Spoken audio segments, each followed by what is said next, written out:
A palavra de Deus nos mostra nos originais, sabia que já chegara ao fim o tempo, pedras vivas. Nós não somos tijolos, todos iguais. E muitas vezes as pessoas interpretam essa passagem de uma maneira muito errada. O nosso espírito que está morto precisa nascer de novo.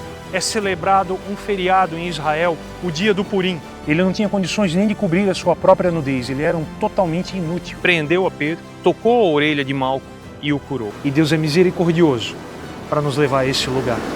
Amém. Amém. Boa tarde, igreja. Que a graça e a paz do nosso Senhor seja sobre nossas vidas. Amém. Quantos estão felizes com o Senhor nessa tarde? Quantos estão felizes? Quantos não estão felizes? É sério? Quantos não estão felizes? Quantos estão passando lutas? Quantos não têm nenhuma expectativa? Quantos estão passando por dificuldades no corpo, na saúde, na família, nas finanças? Quantos têm enfrentado dúvidas, desespero, depressão? Quantos? Mas você está no lugar certo. Na arquitetura, essa sala da igreja é chamada de nave, a nave da igreja. Se você estudar arquitetura, você vai ver isso. O salão onde os cristãos se reúnem se chama nave da igreja. E nave é um navio, é algo que navega. Amém? A Arca de Noé era uma nave, não uma nave espacial. Uma nave marítima. E ali dentro tinha todos os animais, até animais que já se extinguiram. E dizem que todos os anos se extinguem muitos animais. Eu não sei exatamente a conta. E eles ficaram ali por aproximadamente 372 dias, de acordo com alguns estudiosos. E Noé fez forragem, ele fez uma reserva de alimento para todos aqueles animais. E aqueles animais defecavam ali dentro. E tinha muito trabalho a ser feito. Tratar daqueles animais, alimentar aqueles animais, limpar aqueles currais, aqueles estábulos onde aqueles animais ficavam. E eu imagino o cheiro horrível que não tinha dentro daquele lugar. Só que lá fora estava o juízo. E eu não sei como é que está a tua vida. Eu não sei como é que está o teu coração. Mas você está no lugar certo, na igreja do Senhor. Independente da circunstância, para onde iremos nós, se somente tu tens as palavras da vida eterna?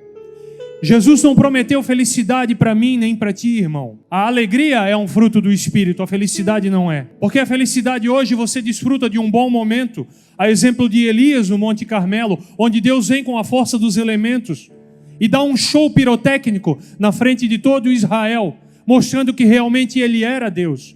Só que nós, quando temos esses momentos de adrenalina, normalmente no dia seguinte, ou 1 ou 2 dias seguintes, a adrenalina cai, todos os hormônios caem, e o que vem é uma depressão profunda.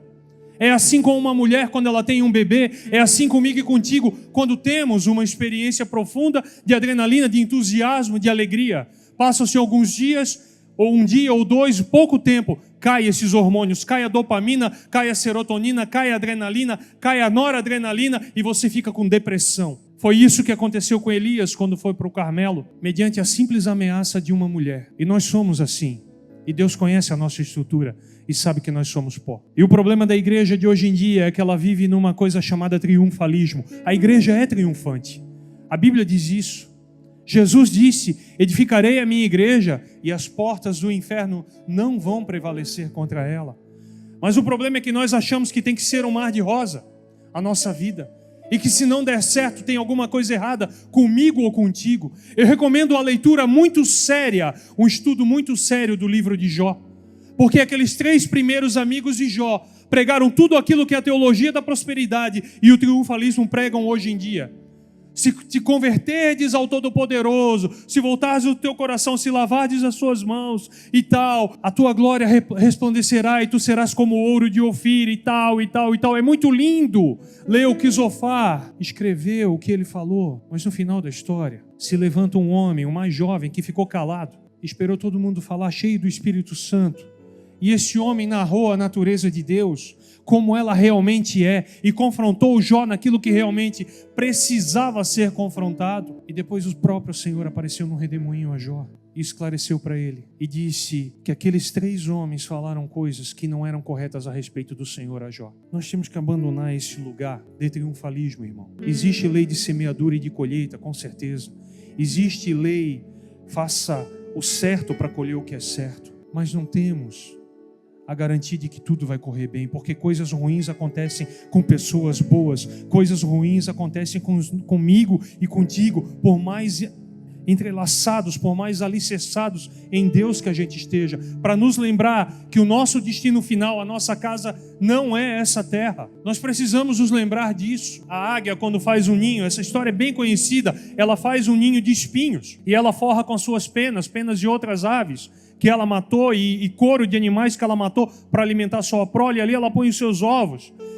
E com o tempo aquilo vai apodrecendo, aquelas penas vão murchando, vão secando.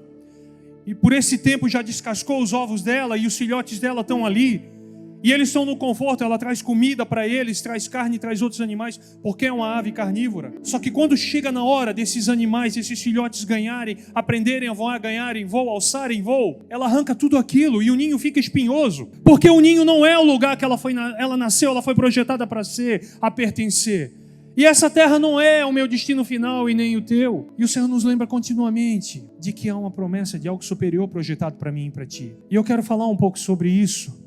Talvez eu vá te chocar com algumas coisas. Se eu fosse dar um título para essa mensagem, seria Onipotência Refreada, uma contradição, um paradoxo. Como uma onipotência, algo todo-poderoso, pode ser refreado, pode ser segurado, mas é muitas vezes dessa maneira que Deus se manifesta. Amém? Hoje nós temos uma coisa que nós só mostramos para os outros o lado bom da nossa vida. Isso nas redes sociais ou nas conversas de final do ano, acabamos de sair das festas de fim de ano. Ninguém conta às vezes que apanhou, só as brigas que ganhou. Ninguém conta. Eu conheço muita gente que tinha fama de brigão, nenhum conta às vezes que apanhou. A maioria diz que nunca apanhou na cara. A maioria apanhou e apanhou bastante. Se era brigão, apanhou mesmo. A gente não conta isso. A gente só posta as viagens, o emprego novo, as bênçãos. Ninguém põe, tô doente, fui demitido. Ninguém põe, briguei com a esposa, briguei com o marido, meu filho saiu de casa. Ninguém posta isso. E não é para postar mesmo, é para compartilhar com pessoas íntimas tua, para que esteja orando por você nesse sentido. Porque tem, a exemplo da águia, existe também os urubus, existem os abutres, que muitas vezes você compartilha com eles a sua mazela e eles só dizem no seu coração, inconscientemente às vezes, ainda bem que eu não tenho esse problema. Então a gente tem tanta coisa ruim acontecendo no nosso meio, e nós escondemos essa sujeira para debaixo do tapete para mostrar só aquilo que realmente interessa para os outros. Mas Deus, Ele deseja uma intimidade comigo e contigo que vai além das flores na frente do jardim da tua casa. Deus quer entrar na tua casa, passar por dentro dela e ver cada cômodo e ir lá para o fundo da tua casa onde está o pomar. Aqui nós temos uma cultura europeia na nossa região.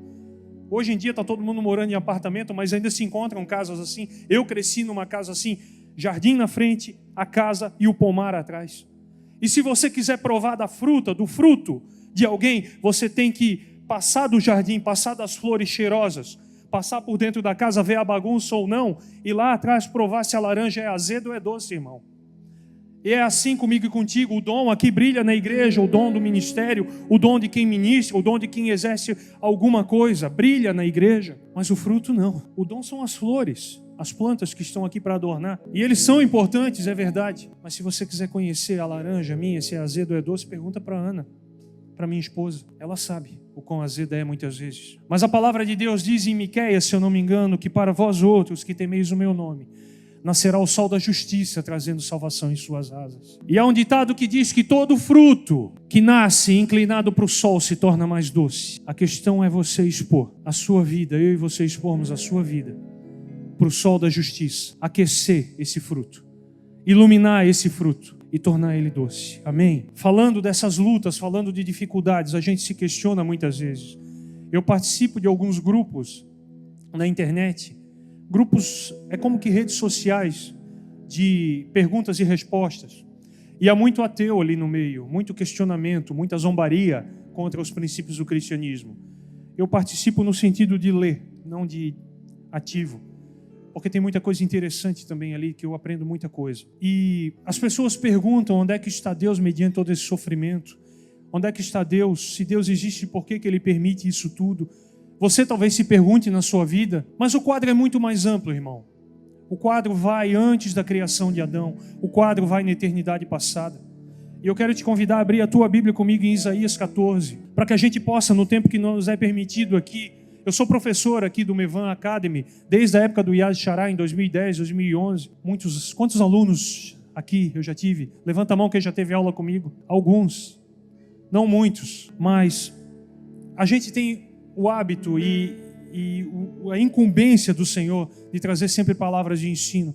Palavras que às vezes não vão passar a mão na tua cabeça, que não vão massagear teu ego e você não vai sair daqui confortável, mas talvez com uma dúvida no teu coração e com uma pressão contra a parede para mudar de postura, para mudar de atitude diante daquilo que é a verdade do Senhor. Isaías 14, verso 12, diz o seguinte: como caísse do céu, ó estrela da manhã, filho da alva, como fosse lançado por terra, tu que debilitavas as nações.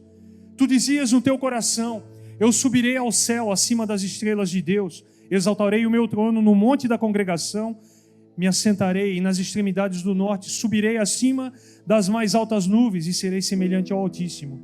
Contudo, tu serás precipitado para o reino dos mortos, no mais profundo do abismo. Os que te virem te contemplarão, hão de fitar-te e dizer-te: é esse o homem que fazia estremecer a terra e tremer os reinos?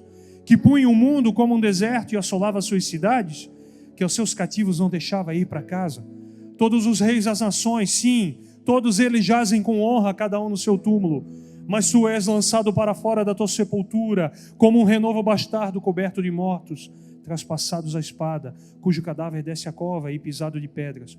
Com eles tu não te reunirás na sepultura, porque destruísse a tua terra e matasse o teu povo. A descendência dos malignos jamais será nomeada. É pesado.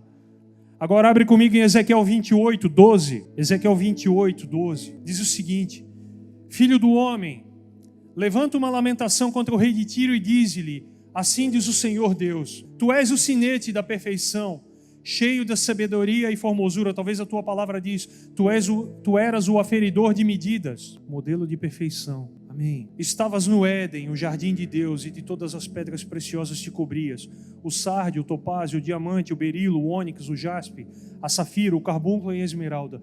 De ouro se te fizeram os engastes e os ornamentos, engastes e guarnições. Aqui, uma tradição antiga diz: os teus tamborins. No dia em que fosse criado, foram eles preparados.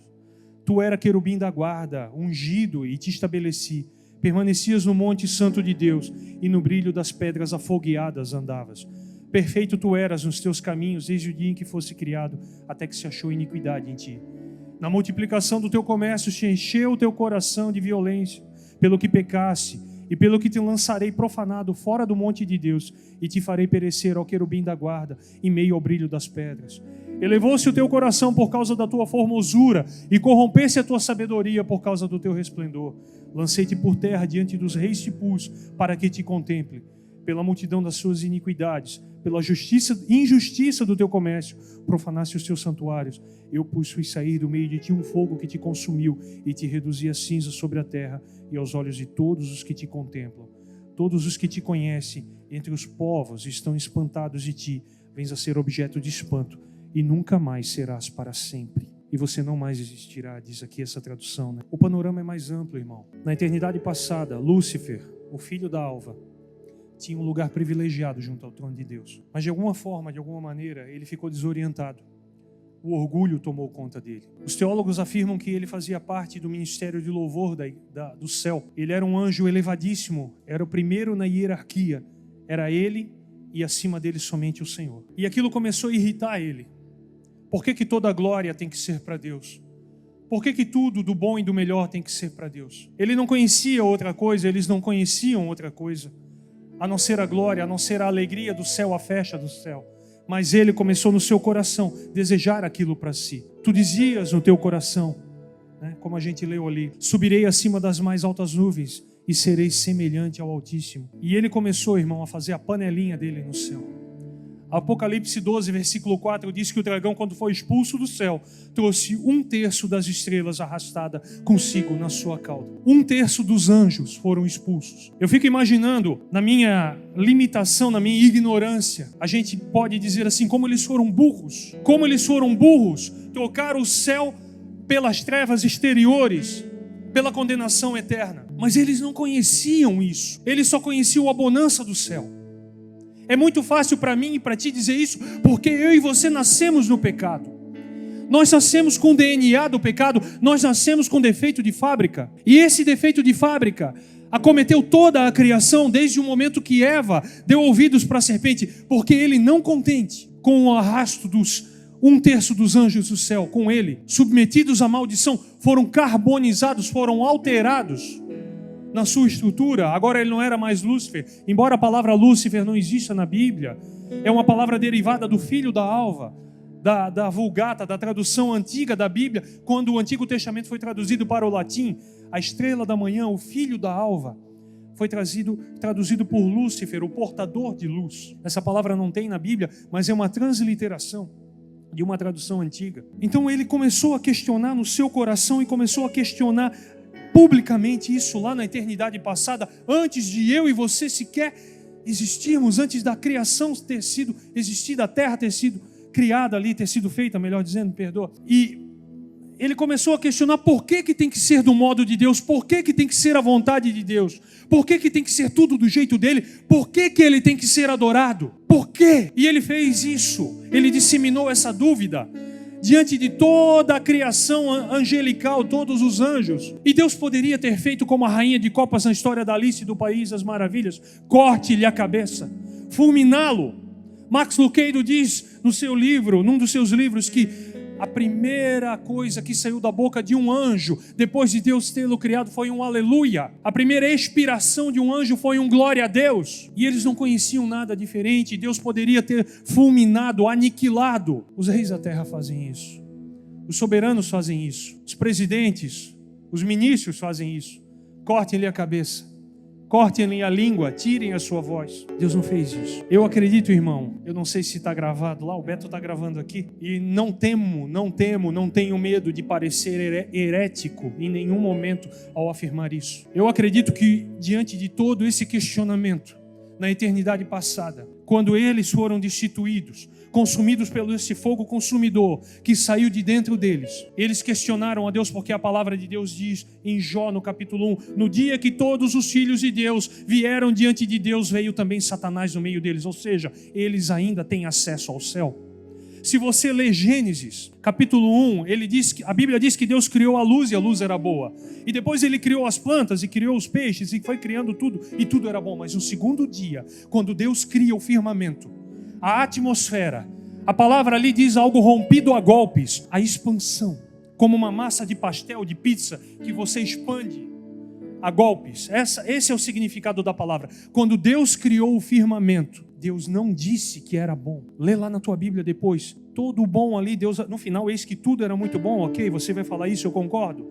Mas no segundo dia, não. Por quê? Porque lá em Efésios a palavra de Deus diz que a minha e a tua luta não é contra carne nem sangue, mas contra principados e potestades que habitam as regiões celestiais inferiores. No momento que Deus criou Adão e Eva, essa urubuzada do inferno já ocupou o lugar ali e ficou de plateia assistindo. O que Deus está fazendo? E Deus está fazendo uma coisa, respondendo a pergunta deles. Uma pergunta que ecoou na eternidade passada no céu: por que tem que ser do teu jeito?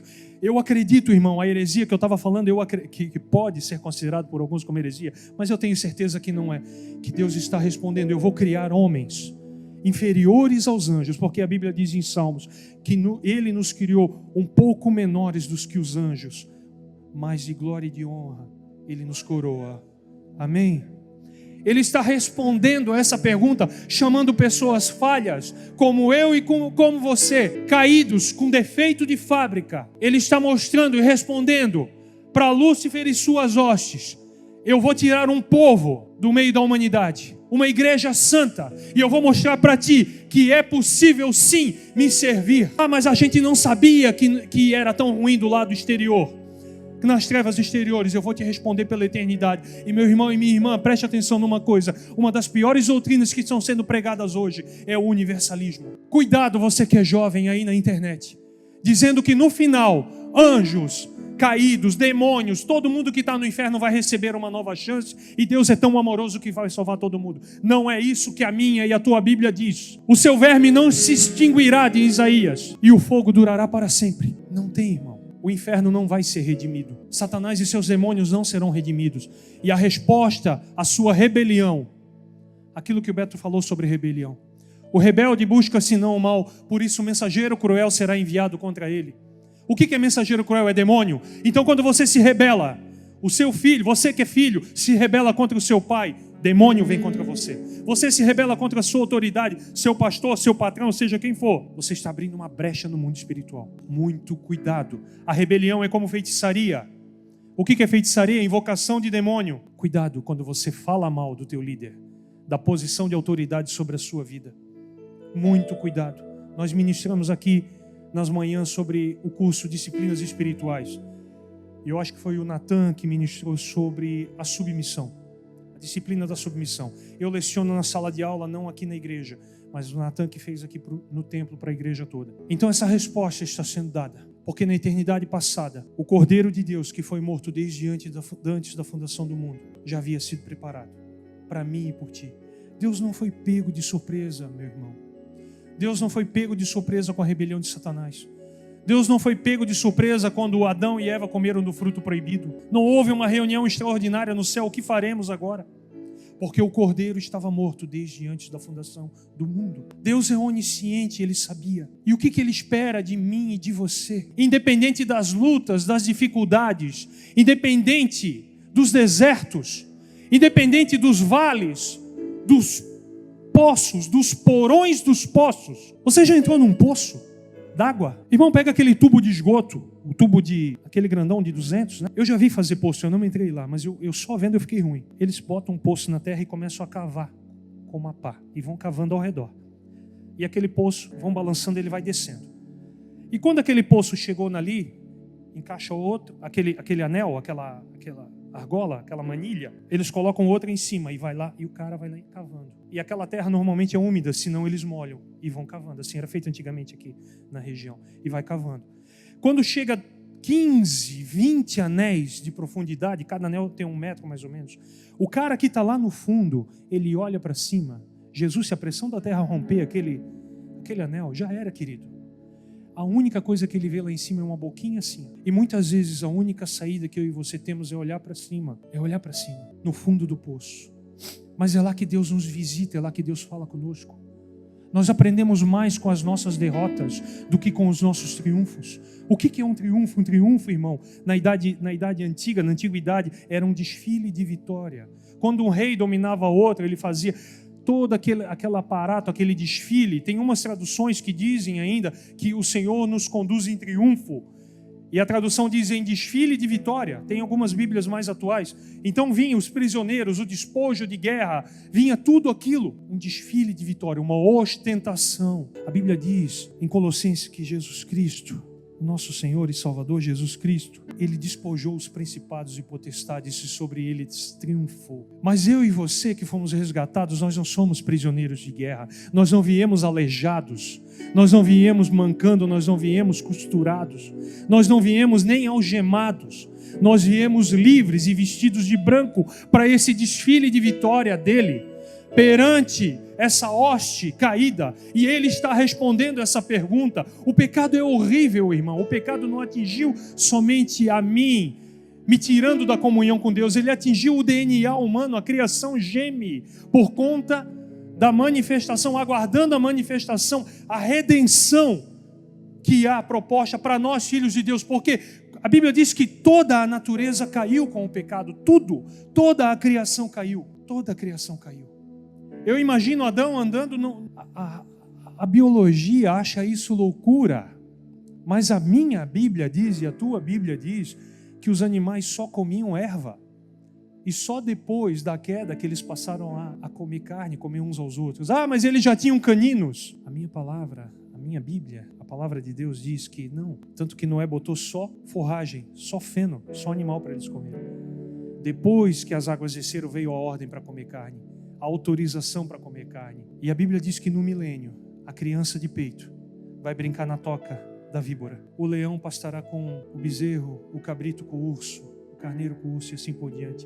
Não haverá uma restauração nos 1000 anos. Então a gente precisa entender, irmãos, nós precisamos seriamente entender que o desejo do coração de Deus é que nós saibamos viver com Ele em temor, nos enchendo, buscando, porque esse mundo não é o nosso destino final. A parábola das 10 virgens em Mateus 25 fala de 10 virgens, mas 5 eram tolas e 5 eram sábias. Isso só diz uma coisa: Deus vai tirar, presta atenção aqui, Deus vai tirar uma igreja de dentro da igreja. Presta atenção nisso, presta atenção nisso. Eram 10 e 10 ficaram sem azeite. Nem todos que dizem Senhor, Senhor serão salvos. Porque naquele dia muitos dirão: eu orei, eu expulsei demônio, eu profetizei, eu curei no teu nome. E ele dirá: apartai-vos de mim, vós que praticais iniquidade. Eu digo-vos abertamente que não vos conheço. Conhecer ali, irmão, é ginosco no grego. É a mesma palavra para quando um homem conhece uma mulher na intimidade. É a nudez, a minha nudez espiritual e a tua. Circuncisão é a mesma coisa. A circuncisão hoje não é na intimidade do homem, é no coração, onde não há homem, nem mulher, nem judeu, nem grego. Não há, é para todos. O que é circuncisão? O que é ginosco? O que é conhecer? É eu mostrar, eu não ter vergonha de mostrar para o Senhor a parte mais podre do meu coração, o meu pecado. Dizer: é isso aqui que eu sou, Senhor, essa porcaria. Mas Deus está disposto a dar uma resposta para o inferno, dizendo: eu posso encher o céu de novo com pessoas falhas para provar para ti, Satanás, para provar para ti que eu posso salvar gente que não conheceu o bem bom do céu, porque creram e acreditaram que a minha vontade é boa, agradável e perfeita. Amém?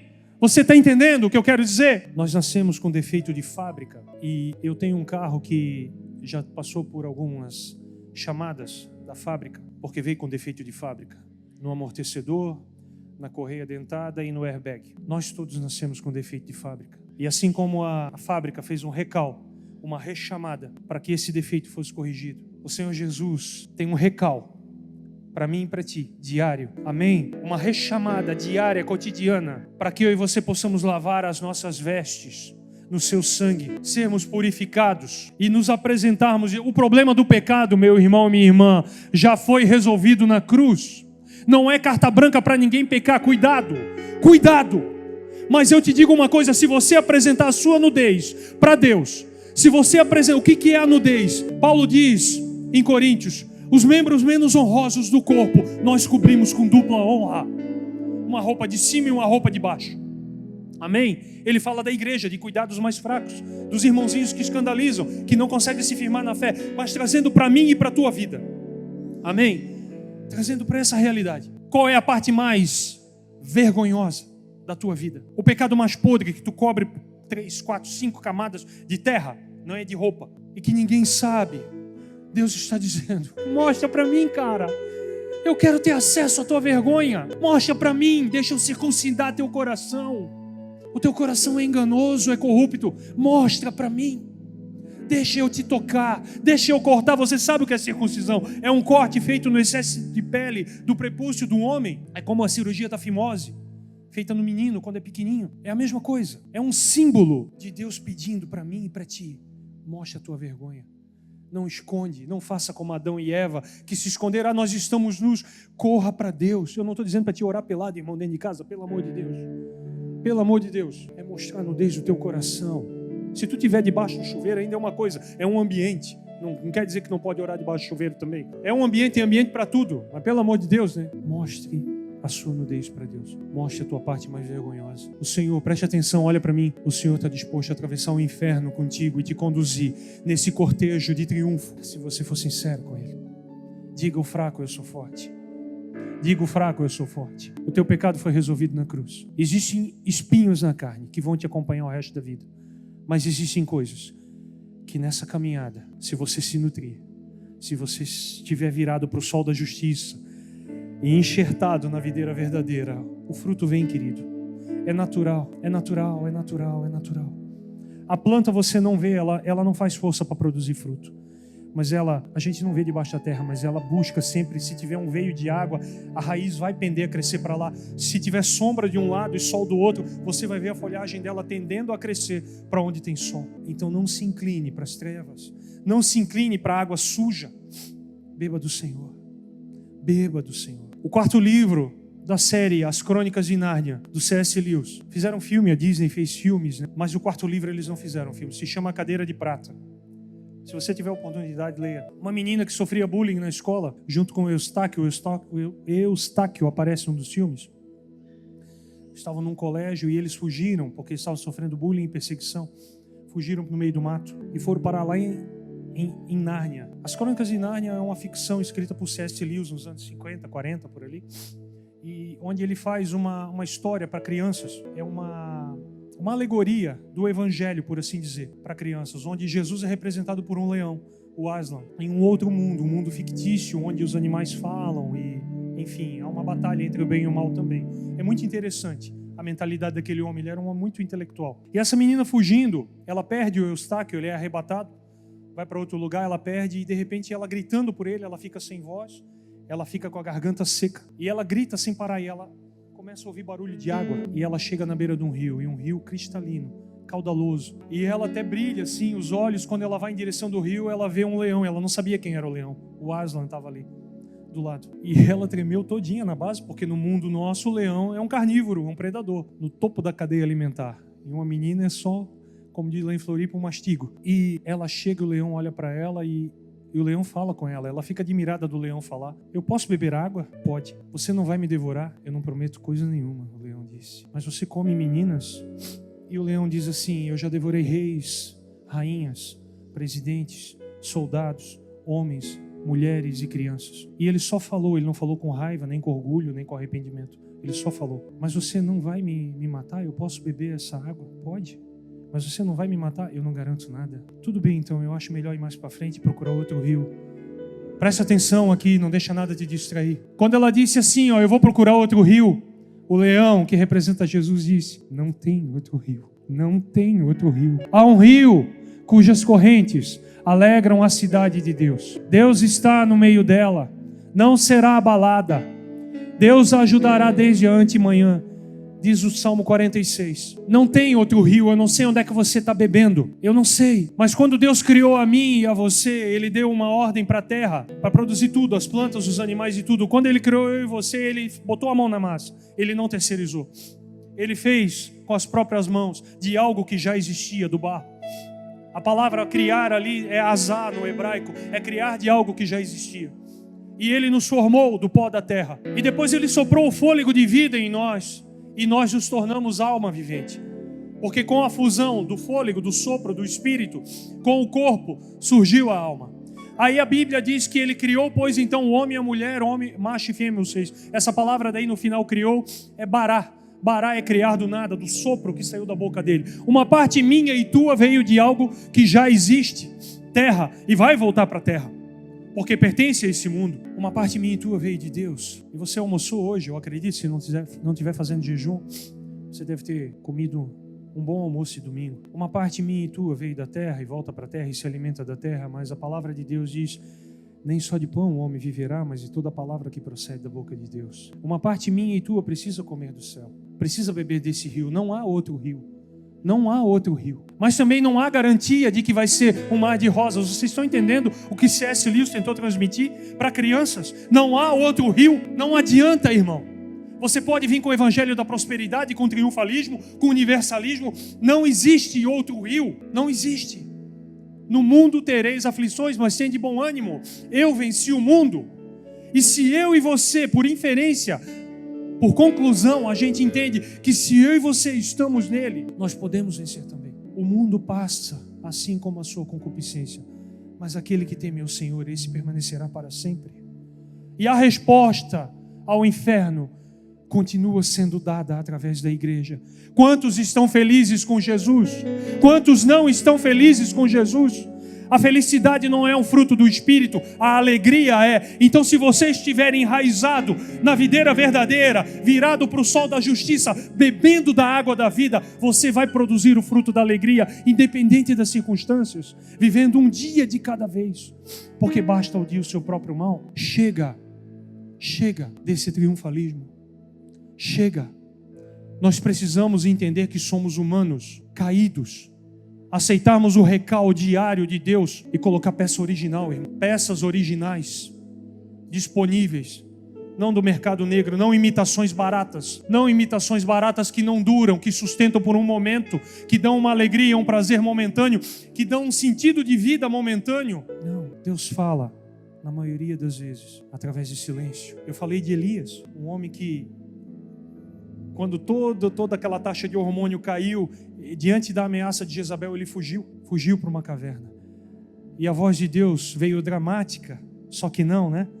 Veio um vento, ele achou que era Deus, porque ele viu Deus no Carmelo, descendo fogo do céu, derretendo até as pedras, até a água, o fogo que veio do céu consumiu, ferveu aquela água, e ele olhou, mas Deus não estava no fogo, Deus não estava no vento, Deus não estava no terremoto, e de repente veio, como diz o pastor Luiz Hermínio, eu achei que ele estava falando errado, se ele ouvir, se alguém está gravando, se ele ouvir, me perdoa pastor, você não estava falando errado, ele dizia um cicílio suave, porque a minha Bíblia diz um cicil, e a palavra Cicílio ou Sicília, o nome Sicília significa sussurro. Eu fui pesquisar, um cicil suave. Deus não precisa de ostentação. Jesus curava e diz, não te mostra para ninguém, guarda para ti. Você aprende mais com os teus desertos, com os teus sofrimentos. Ele se torna uma pessoa melhor do que com as tuas vitórias, com as tuas ostentações. Amém, amém. Não há outro rio, irmão. Não há outro rio. O rio da vida corre e ele flui. E ele flui. Ó, todos vós que tendes sede, vinde. Vamos abrir Isaías 55? Vamos abrir? Ah, todos vós que tendes sede, vinde às águas. Vós que não tendes dinheiro, vinde comprar e comei. Sim, vinde comprar e comei. Sem dinheiro e sem preço. Vinho e leite. Porque gastais o dinheiro naquilo que não é pão e o vosso suor naquilo que não satisfaz? Ouvi-me atentamente. Comei o que é bom e vos deleitareis em finos manjares. Inclinai os vossos ouvidos e vinde a mim. Ouvi e a vossa alma viverá, porque convosco farei uma aliança perpétua que consiste nas fiéis misericórdias prometidas a Davi. Jeremias 2 diz, porque 2 pecados cometeu o meu povo. Abandonaram a mim manancial de águas vivas e cavaram para si cisternas rotas que não podem reter água. Cavaram para si poços para armazenar água, mas poços furados, poços permeáveis, que a água batia e já era sugada. Abandonaram a mim, manancial de águas vivas, e buscaram para si cisternas rotas. Tentaram fazer estoque, e o rio flui, querido. E Deus está pronto. Eu te desafio a entrar essa semana, todos os dias, no horário que te for melhor, a entrar no teu quarto, no teu carro, na garagem do teu apartamento, do teu prédio lá, no teu sótão, no teu porão, na tua sala, no teu banheiro, onde te for melhor e apropriado. Eu te desafio a invocar o nome do Senhor e dizer, eu quero beber da tua água, eu quero beber da tua água, e eu quero entender o meu propósito nessa terra e andar nele, e eu quero perder toda essa contaminação do mundo, Senhor, de precisar ser, de precisar ter para aparecer. Haviam homens que se vendiam na Europa no século passado como escravos para evangelizar em ilhas. Jovens que se vendiam como escravos para evangelizar em ilhas, povos que nunca tinham ouvido falar. E esses jovens entraram no navio e foram, venderam-se a si mesmos. E nunca mais se ouviu falar deles. E o pastor deles falou assim, diante de tudo isso que a gente ouve hoje, né? A frase do pastor deles era, pregue o evangelho. Vai chocar vocês o que eu vou falar. Pregue o evangelho, morra e seja esquecido. Porque convém que ele cresça e que eu diminua. É duro, irmão. A gente tem muita questão do legado. Você e eu temos que deixar um legado, com certeza. Mas qual é a tua motivação? É o teu nome em cartaz ou é a glória dele? Eram os moravianos, me lembrei agora. Se você quiser pesquisar sobre esses jovens, os moravianos que se venderam como escravos. Amém? Você recebe essa palavra?